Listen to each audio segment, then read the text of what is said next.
बहुत सेमिनार्स में, भाषण में कि ऐसा क्या है कि अवधि का विकास हुआ, अवधि का विकास नहीं हुआ, ब्रजभाषा का विकास नहीं होता। क्यों ब्रजभाषा आज तक, हमारे यहाँ मस्ताना जी बैठे हुए हैं, मथुरिया जी बैठे हुए हैं, क्यों आज तक चला आ रहा है और इतनी अच्छी कविताएं ब्रजभाषा में लिखी जा रही हैं? इसके बारे में जरूर सोचना चाहिए। तुलसी ने अवधि के साथ किया क्या? तुलसी ने अवधि को इतना सुसंस्कृत कर दिया, इतना परिष्कृत कर दिया कि वो ठेठ अवधि तो रही नहीं। आप रामचरितमानस पढ़े, ठेठ अवधि है ही नहीं, उसके भीतर संस्कृत के तमाम शब्द हैं। अवधि, अवधि जो जायसी की है, मलिक मोहम्मद जायसी की, वो अवधि आपको कहीं दिखाई नहीं दे। इतना परिष्कृत कर दिया कि उसके भीतर कुछ नया करने के लिए रह ही नहीं गया। लेकिन ब्रजभाषा,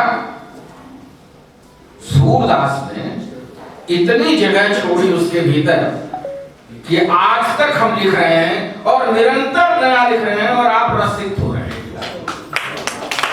इसलिए ब्रजभाषा प्राण की भाषा है, रस की भाषा है, हमारे हृदय की भाषा है, हमारे मन की भाषा है। मैं इस क्षेत्र में हूं और इस क्षेत्र में रहते हुए जब ब्रज को सुनता हूं, ब्रज बोल नहीं पाता, लेकिन ब्रज पूरा समझ लेता हूं। मन इतना प्रसन्न होता है और कभी कभी लगता है कि क्यों नहीं ब्रज में पैदा हुआ।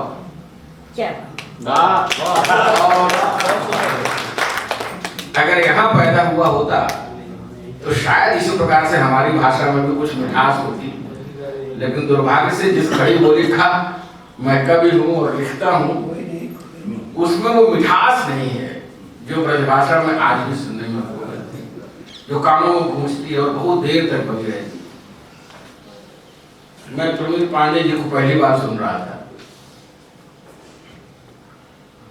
आप देखिए, जो युवा कवि हैं हमारे समय के, ये युवा कवि जिस तरह से लिख रहे हैं और जिस तरह से डूब करके लिख रहे हैं, आप दोनों मस्ताना जी और मथुरिया जी, आप तो आदर्श हैं एक प्रकार से इस क्षेत्र के लिए।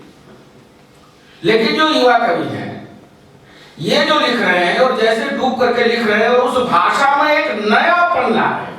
महत्वपूर्ण बात ये है, देखिए कविता हमेशा नयापन खोजती है। जैसे भदौरिया जी लिखते हैं, भदौरिया जी का संग्रह है, भदौरिया जी का संग्रह है ध्रुवांजलि।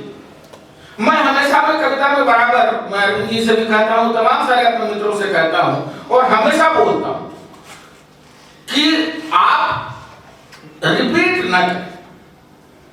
जब तक उस कविता के भीतर नयापन नहीं होगा, आप कुछ नया नहीं जोड़ेंगे, तब तक आप कवि नहीं हो सकते। ये सारे कवि ब्रजभाषा में उसके भीतर कुछ नया जोड़ते हैं और वो जितना जोड़ते हैं वही उनके बड़प्पन है, वही उतने ही बड़े होते। नहीं तो दोहराव, तो अगर दोहराव होगा तो मैं क्यों ना गे को पढ़ूं, मैं क्यों ना तुलसीदास को पढ़ूं, मैं क्यों ना सूरदास को पढ़ूं, आपको क्यों पढ़ूं, आपको क्यों सुनूं? आपको मैं इसलिए सुन रहा हूं क्योंकि आप उसके भीतर नया कर रहे हैं, आप उसके भीतर कुछ नया जोड़ रहे हैं। भदौरिया जी अपने को वीर रस का कवि कहते हैं और बोलते हैं कि मंच पर दहाड़ता हूं, और सचमुच दहाड़ते हैं। आज भी आपने सुना कि ब्रज भाषा में भी दहाड़ रहे थे। और जब एक कवि ब्रज भाषा में भी दहाड़ने लगे तो समझ जाइए कि भाषा पर उसकी कितनी पकड़ है। इस संग्रह के भीतर अनेक रंग की कविताएं हैं।